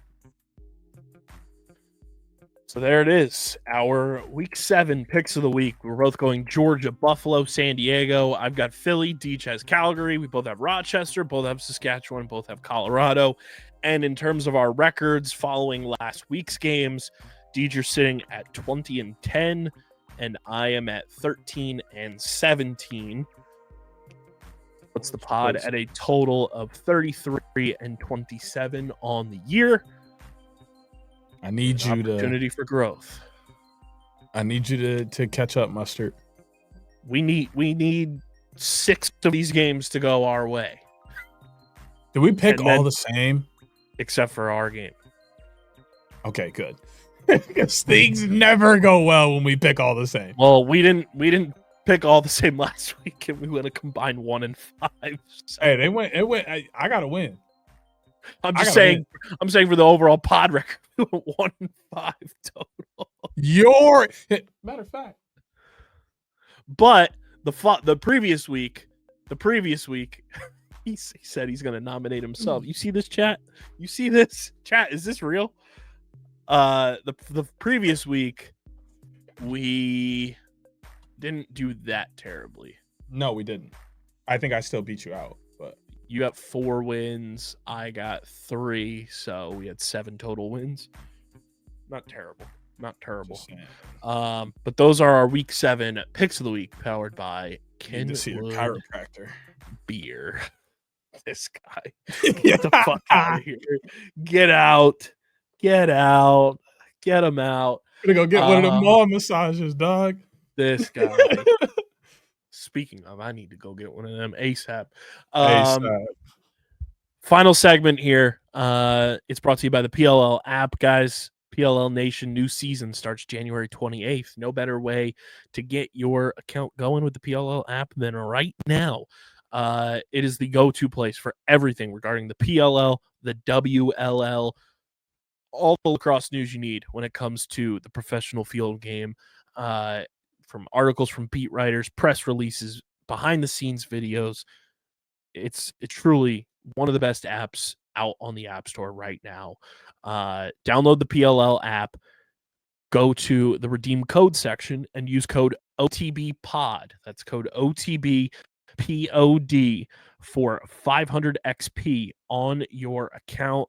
Again, that's code OTBPOD in the redeem code section on the PLL app for 500 XP on your account. Deej, we got our men's side of things. The PLL Championship Series rosters revealed this week. I'll go through the rosters. I'll go through the coaching staffs. And you give me some of your surprises, some of your shocks of inclusion, exclusion in between. Your Boston Cannons, the reigning champs of the Championship Series. Head coach, Brian Holman. Acting assistant coach, Brody Merrill, back again. Your roster, Marcus Holman, Asher Nolting, Alex Vardaro, Matt Campbell, Ryan Drenner, Will Manny, Jeff Trainer, Ethan Rawl, Bubba Fairman, Carter Parlett, Chris Aslanian, Colin Kirst, Adam Gittleman. Deej, your thoughts on the reigning champion Boston Cannons 2025 roster? I think it is almost a carbon copy of what we saw from them last year. Missing when they won. So I think Carter Parlett is replacing Pat Aslanian, and Will Manny replaces Matt Cavanaugh. Yeah. So like I said, like almost an exact carbon copy of what we saw the year before. There should really be no surprises. There shouldn't be anybody's like, oh, why'd they do that? Like, well, one, they won. So don't fix what ain't broke. And 2, they're just good. I'm going to pull it because I know the PLL also tweeted and posted new faces in the Champ Series. I don't know if... Okay, yeah. There wasn't any from the Cannons. Because Will Manny also played in the Champ Series with Utah the first year, so he's just back. I think this is a good opportunity for Will Manny being on this roster. Obviously, he didn't play last year. He was on rosters at one point or another. Just never saw him on the field. So I think this is good, like, let's see Will Manny play lacrosse again for the first time in a long time. We finally get to see Carter Parlett play. He has not played in a PLL game yet, and they're the defending champs. So we'll see how it shakes out for them in this one. The New York Atlas, your acting head coach, Stephen Brooks, your acting assistant coach, Tyler Lowe, your roster, Dylan Malloy, Ronan Jacoby, Tyler Carpenter, Peyton Razonka, Chet Camizio, Keegan Kahn, Xander Dixon, Kobe Smith, Brian Costabile, Miles Jones, Connor Schellenberger, Liam Entenman, and one of my favorite names I've ever seen in my life, J.C. Higginbottom. Higginbottom! Your newcomers in terms of Champ Series overall on this Atlas roster are Connor Schellenberger, obviously, Liam Entenman, obviously, Xander Dixon getting his first shot, and Miles Jones for the first time, which I had a little like Mandela effect. I was like, didn't Miles play? And then I remembered he was traded to Atlas during the 2023 season, so he never played in Champ Series. He is not. Dylan Malloy makes his return to the Championship Series, was on that Chrome team that won in 2023. Ronan Jacoby returns to where he became a folk hero, just on the team that signed him following the Championship Series. Keegan Kahn on a new roster. Obviously, he spent time in the PLL with the Whip Snakes. He'll get a chance to play against his former team in this. And a lot of fun faces, and I am so goddamn excited to see Xander Dixon play sixes. This was made for Xander Dixon. This is made for Miles Jones. I think Dox Aiken was on that roster as well. No, he's not on this roster. Snub. What are we doing? But like these Jake Stevens, who's not on that roster because he plays box. Yes. Like that is who this is created for. So I'm really excited to see this Atlas team out. I think they have a lot of two-way guys. I think that's what made them so good this summer was they had guys that could just stretch the field. Like the minute they picked up the ball, you knew they were headed toward the net, and it was you had to choose. Are you going to stop them, or are you going to give up a shot from an all PLL attackman? So those kind of things are what made Atlas so good. And when you don't really have those options in sixes, Atlas should only get better due to how defense will have to play them. So I'm really excited to see what they put out offensively in terms of the Champ Series this year. Your Maryland Whip Snakes make a return to the Championship Series. Head coach Jim Stagnita, assistant coach P.T. Ritchie.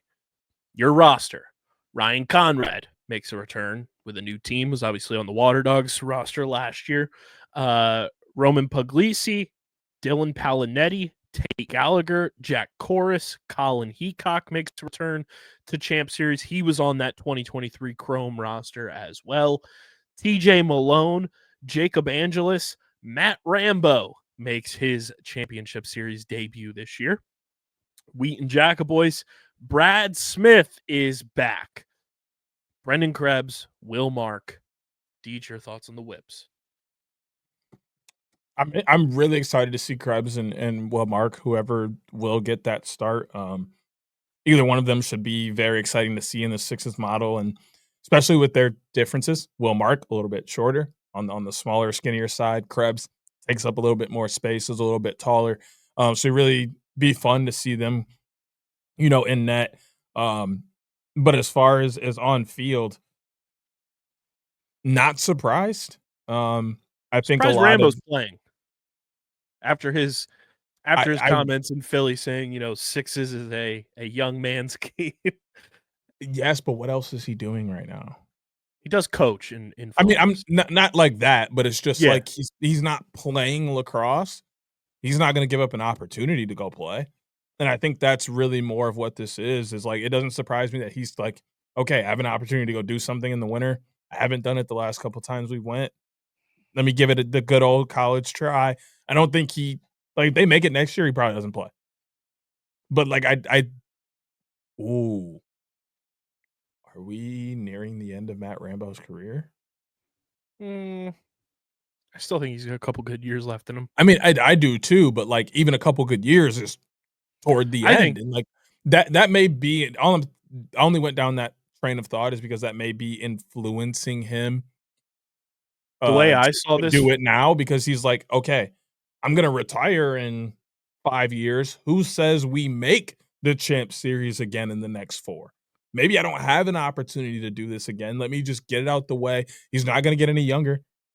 So the way I saw this he is wants to just get it out the way and then I saw this as Rambo knowing that going into next season, this Whipsnakes offense in the regular season, PLL wise, is going to look very different with the departure of Zed, and just a lot of new faces will be coming in. And Stags has been working in those younger guys over the past couple years now. I think it's Rambo saying, hey, let me get a chance to get some burn with some of these young guys that are on the roster and see who I mesh with just chemistry wise. Obviously, he and TJ have a great relationship both on and off the field. But I think he wants an opportunity to play with somebody, like Jack Chorus, like Wheaton Jack Boyce a little bit more, who doesn't necessarily make every single PLL game day roster. Get a little more chemistry with Ryan Conrad. That's how I think Rambo's approaching it. Almost is like, yeah, am I built for sixes necessarily? Not in the fullest sense, but I also think he also views this as a week he gets to hang out with Colin Heacock, and that's his best friend. I mean, we're using it as an excuse to hang out with each other. That's very true. So, I mean, you one of my best friends. I wouldn't expect to be at your top either. I wouldn't expect to be your best friend. I do expect to be one of them, just not at the top. But So. Matt Rambo is probably giggling like a schoolgirl thinking about bunking with Colin Heacock in a hotel for a week, right outside of where they played college. The Utah Archers, the two-time defending PLL champions, head coach Chris Bates, assistant coach Brian Cavanaugh.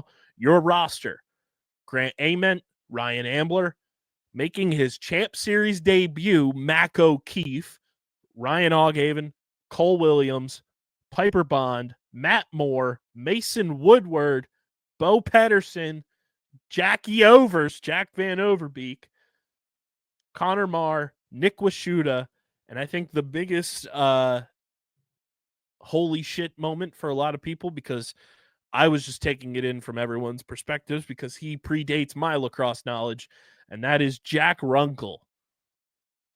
Deej, your thoughts on the Utah Archers? I just want to say the whole Runkle thing I think is great. Runkle was just finishing up or just heading into the MLL or something when I got into lacrosse for the first time. So I've seen very little of Runkle, but I mean, with a name like Runkle, he deserves to be here. That's enough for me. But it's cool seeing other guys get a shot. Not saying that there aren't goalies in the player pool right now that didn't deserve that spot. But hey, who says Runkle doesn't come out and have a crazy year and ends up as a backup? Every champ series has those guys.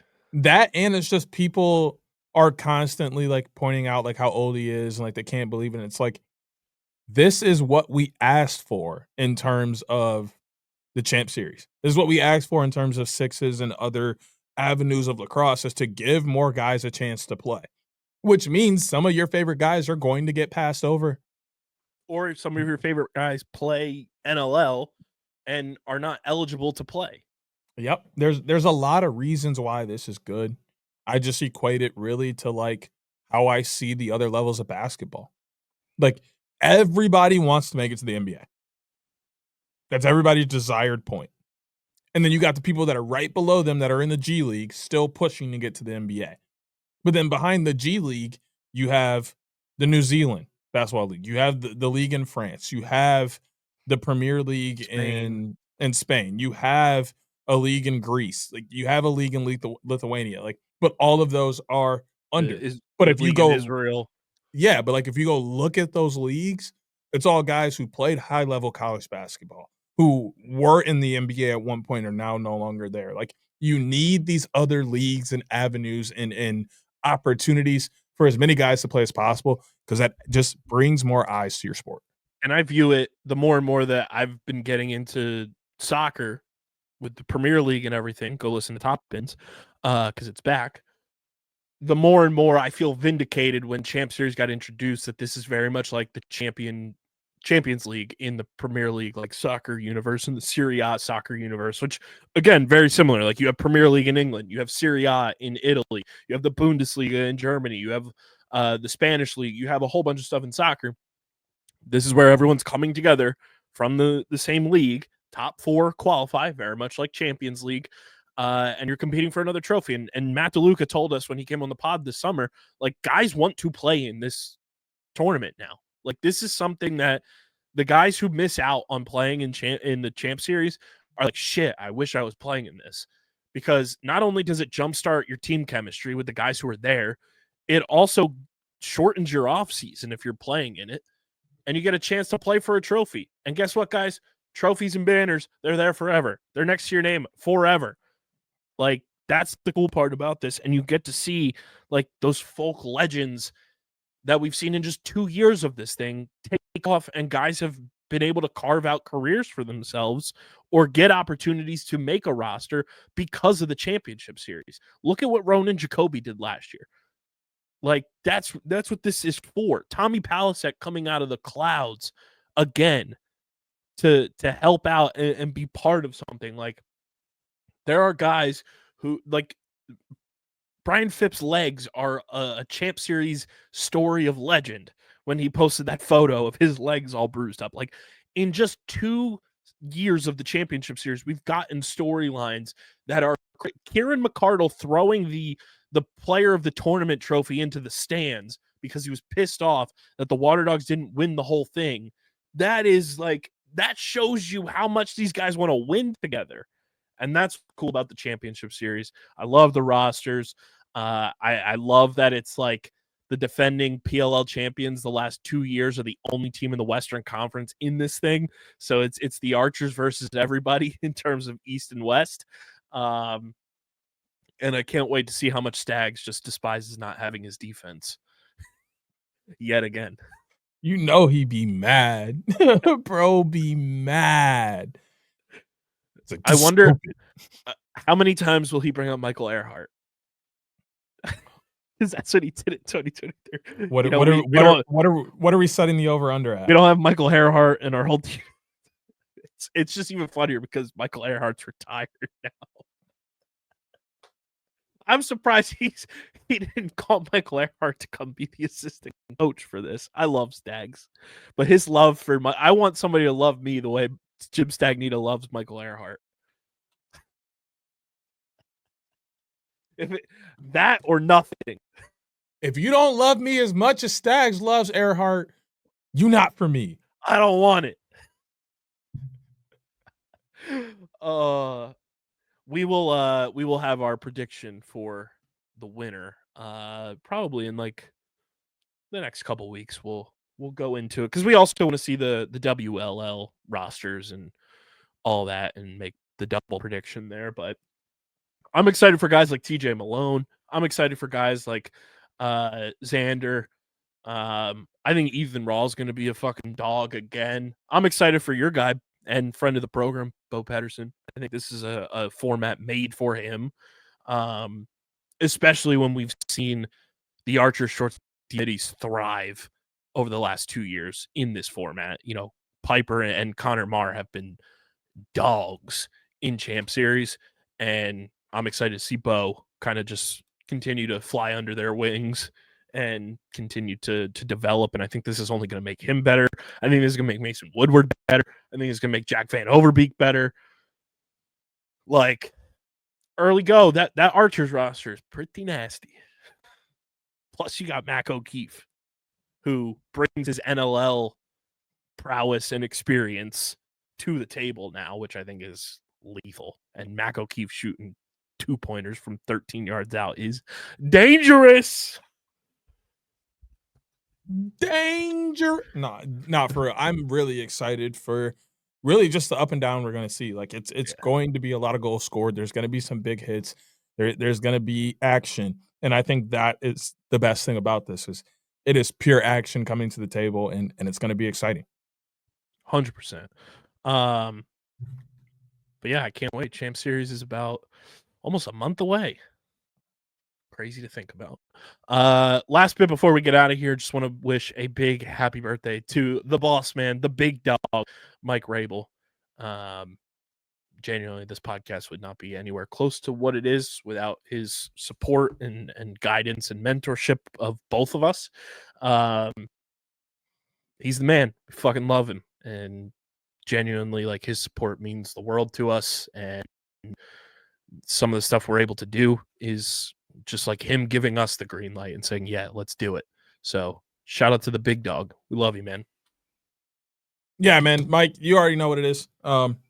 Extremely happy to, call you a friend, call you a mentor, call you someone that we're able to reach out to and ask for help, for advice, ask for opportunities to do things, or even the opportunities you present to us. Mm-hmm. It's all very much appreciated. We know how much you support us. We know how much the PLL supports us and the things we're doing. And it's just a true friendship, and it's amazing to be able to walk up to you and just be able to shoot the shit about anything and have that connection. I think it's awesome. And your brother and the rest of the PLL are doing amazing things to promote the game of lacrosse and get it to where we would like it to be. So I'm just happy to call you not only a mentor, but a friend, a brother. And I'm excited to see what else you have in life, what your family has coming up for you. And wishing you many, many more, and praying that you have an awesome year. What is it now? 41. 41. I couldn't remember what I almost said 43. And I was like, no, that's not quite right. 41. Wow. 41. You're old enough to be my dad, low key. Plus, like, the cool thing with Mike, especially, is he supports not only like this podcast, but like supports the entire like company venture that we have, and like supports all the stuff we're doing content wise and everything at Underground. It's not just OTB that he gets behind. Like, he loves that we're doing the Philly angle of things. He loves that we're doing the golf stuff. He loves that we have the F1 and motorsports aspect. So it's really cool to have somebody who's like that successful and like that big in the sports and entertainment industry, like in your corner. So happy birthday to the big dog. We appreciate you, man. That's all we got on this one. Make sure you guys are following us on the socials so you can see all the ops back and forth that Deej and I will have this entire weekend. At OTB Laxpod across the board. No regrets. Hashtag no regrets in the YouTube comment section, so we can see who really understands the assignment. Facts. At OTB Laxpod, follow DJ SCS _next great, me at KBIZZL311, Chase is at the PLL Pipeline, and Hoots is at Hoot Sports Media. Subscribe to the pod, Apple, Spotify, leave a 5-star review, subscribe to the YouTube channel. Let's get to 900 subscribers this weekend. Let's make Ops Weekend something to remember for sure, and that's us getting to 900 subscribers. We're 13 away. Let's make that happen. Leave a like on the video, drop a comment in the comment section, and click that bell icon so you know whenever new videos go live.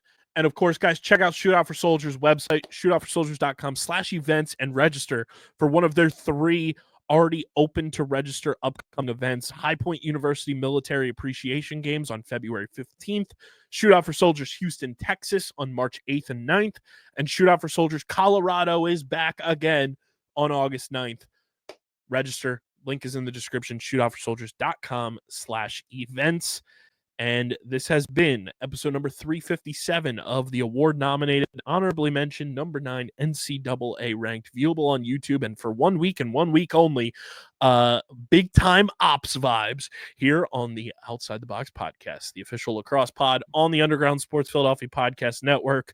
For Deej, I'm KB. We'll see you next week. Enjoy the weekend of lacrosse. And as always, as they say in the old country, go Birds!